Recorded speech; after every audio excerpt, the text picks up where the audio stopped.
Charlie, for you, from when you first got drafted by the Rockies to now today, what does it feel like putting on the uniform at Coors Field? It was so cool to get to put it on and wear the Rockies across my chest and kind of take the tour around the facility. It's an incredible ballpark, to kind of get to see every angle of it. It's first time here, and to see it in person as opposed to online. Online doesn't even come close to doing it justice, so it's been really fun. What was it like for you walking into a big league clubhouse, seeing guys that are getting ready and preparing for a major league game today? Sure, it's really cool to see different guys' routines and how they go about it. Obviously, a bunch of guys that I have a ton of respect for and have watched growing up and things like that. It's been really cool to see them and get to meet some of those guys, all a bunch of really good baseball players and human beings. Not that anything could be a bummer being here, but not having to get on the field for BP, is that a little bit of a bummer? Yeah, for sure. It would have been cool to get to see it fly out there and things like that, but got to hit in the tunnel back there was also super fun. I say there's also something to be said for earning that BP on the field. Is something that I'm looking forward to doing. When you were hitting, who was watching you, and who was throwing to you, and who was watching? I had Mr. Schmidt watching me, a couple other big front office guys back behind me, a couple other players. It wasn't the most stress-free round I've ever taken. It was good. It was really fun. Does it help when you see a guy like Aaron Schunk, who goes to your college, and you have that connection with the player that's already here? 100%. I hadn't met Shunky until I got here. I heard a bunch of great things about him. Played with some guys that had overlapped with him. We didn't overlap, but to kind of get to meet him in person and make that connection is something I was really excited about, and he's a great guy. Can you describe for us some of the things that have stood out for you since you got drafted, and then since you started your pro career in Spokane, and then you guys ended up winning the title and everything? Just some of the highlights of what you've been through. Yeah, there's a ton of them. Starting with getting to go out to the facility in Scottsdale and see that scene and the staff that's out there and just the resources that are out there. It's incredible. It's a super nice facility. Makes me really excited for things like instructional league and spring training.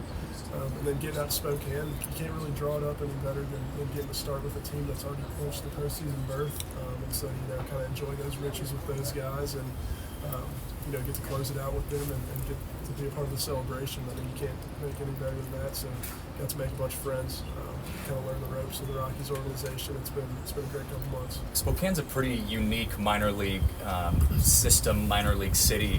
The fan base really gets into the games. Was it cool for you to kind of go from college straight into a fan base like you had in Spokane? 100%. That was more than I would have expected. I've had a fan base and turnout and things like that. Makes it super fun for us to show up to the yard every day to play when you've got a city like that that's kind of rallies behind your team and the guys and really knows everybody well. It makes it way more fun for us to play, and it was more than I expected. It was super fun. Can you assess your personal performance in your short time at Spokane? Sure, yeah. It wasn't what I wanted it to be by any means, but I think at the same time I learned a lot. I think that was kind of the biggest thing for me this year was, learning the adjustments that I need to make. I know that professional baseball is a big step up from college baseball, and so just learning the ins and outs of that and making the adjustments that need to be made is something that I'm going to be aware of and make some big adjustments this offseason. And it was not great, but I'd say there's a lot to be learned from failure, and that's a big part of this game is being able to take the positives out of things that didn't go so well and move on from there. Give us an example of something you learned.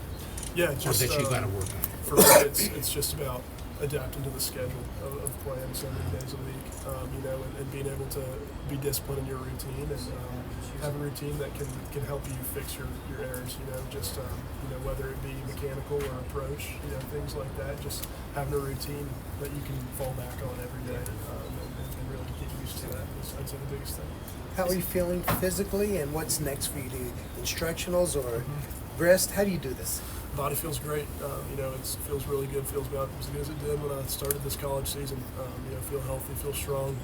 Next up for me is instructional league back in Scottsdale. That runs till October 5th, and then off-season starts from there. And then I'll be back home working out and getting my work in back there. Obviously, winning the championship is a high note, but at least for you, going 2 for 3 in that game with an RBI and a one-run ball game, does that feel like a good way to start your offseason? 100%. It's good to end on a good note, but also to look at everything as a whole. Not just to be blindsided by one good day. I think that's can be said for both good and bad days. To not really let that be a full representation of everything. But 100%, I think I made some good adjustments there towards the end of the year that have set me up for success moving forward, and to get to contribute to help out with that group that has worked so hard to win that championship with that group. I mean, they were playing good baseball before I got there, and playing great baseball when I got there. So just to get to help out with that was super fun. Do you feel a weight? I mean, when you're a top draft pick, there's a weight and expectation for it. Do you feel that at all? And if so, are there teammates that you're kind of using to help ground you? Yeah, 100%. There's a lot of external pressure, I'd say, that kind of comes from being a bigger name than I was 2 years ago. And so the way I've kind of always handled that is holding myself to a higher standard than I think anybody else will hold me to.